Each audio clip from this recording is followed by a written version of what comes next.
Aurobindo realty और infrastructure private limited company Belora के संदर्भ में एक पत्र परिषद ली गई। पत्र परिषद में क्या मांग की गई, देखते हैं इस खबर में।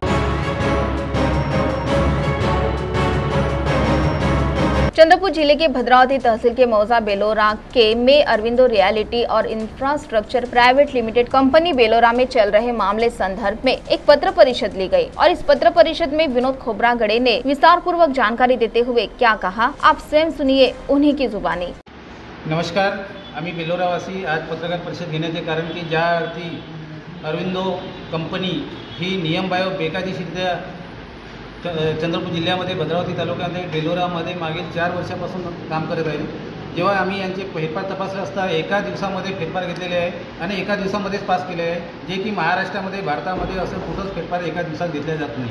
असे असताना ही माहिती सर्व तहसीलदार एसडीओ कलेक्टरला माहीत असताना यांनी कुठलाही आदेश न देता किंवा फेरफार करण्याचे आदेश न देता त्याचा जाहीरनामा न काढता त्यांनी ते एका दिवसामध्ये फेरफार घेतलेले आहे आणि त्या 7 गावच्या लोकांवर बेलोरासह अन्याय अत्याचार केले आहे। ही माहिती जेव्हा आम्हाला मिळाली असता आम्ही तात्काळ महाराष्ट्र जमीन महसूल अधिकार अभिलेख अधिनियम 1966 कलम 247 नुसार एसडीओकडे अपील दाखल केली। अपीलमध्ये एसडीओने 17/5 त्या कंपनीला नोटीस इश्यू केलेली आहे आणि नोटीस इश्यू केल्यानंतर त्यांना 7/25/2024 पर्यंत उत्तर देण्याची त्यांना मागणी केली असता एकीकडे एसडीओ त्या कंपनीला नोटीस इश्यू करतात, दुसरीकडे तहसीलदार साहेब 17/5 जाहीरनामा काढतात आणि त्या बेलोरा गावातील नवरगाव, बेलोरा, जेनाकांसा, नेवली, टाकडी, गोवर्दीप, पानवडाळे या गावची मशानभूमी, नाले, सरकारी रोड हे जमीन त्यांना देण्यासाठी पुन्हा परत त्यांना जाहीरनामा काढलेला आहे आणि या 15 दिवसामध्ये आक्षेप मागितलेले आहे।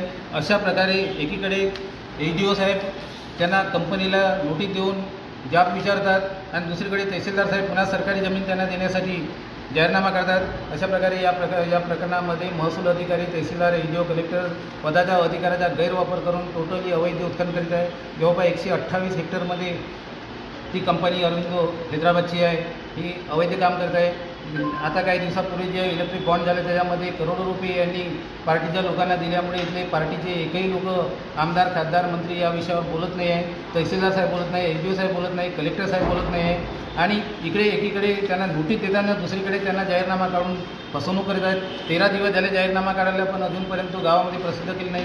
काल आता तो आमच्या हातात मिळाल्याबरोबर आज लगेच आम्ही तहसीलदार साहेबांना जाऊन जाब विचारलं, त्यांना आक्षेपार्थ घेतलेले आहे की सर्व तुम्ही बंद करा।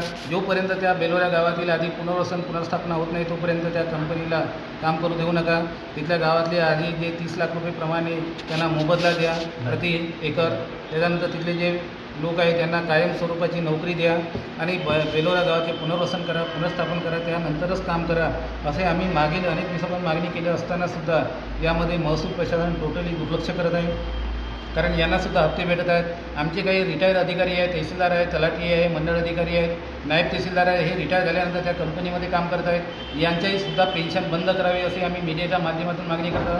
कारण त्यांना एवढा गैरप्रकार माहीत असताना बोगस फेरफार, कोणताही फेरफार करायचे असेल तर 15 दिवस त्यांना कालावधी लागतो, कमीत कमी 21 दिवस कालावधी लागतो। हे सर्व त्यांना माहीत असतानासुद्धा इथले आमचे रिटायर अधिकारी आपल्या पदाच्या अधिकाराचा गैरफायदा घेऊन इकडे पेन्शन घेत आहे आणि इकडे पुन्हा कंपनीमध्ये काम करून कंपनीला सुद्धा साथ देत आहे। त्यामुळे इथल्या तहसीलदार, एसडीओ कलेक्टर यांचीसुद्धा CBI बसायला पाहिजे, ED बसायला पाहिजे, SIT बसायला पाहिजे। यांचेसुद्धा अवैध करोड रुपये यांनी कमावलेले आहे चंद्रपूर जिल्ह्यामध्ये अनेक कंपनीचे, यांचेसुद्धा यांच्यावर FIR दाखल करायला पाहिजे अशी सुद्धा। पत्र परिषद में विनोद खोब्रागड़े और अन्य किसानों की उपस्थिति रही। CD वीकली प्रतिनिधि वैभव रायरकर की रिपोर्ट।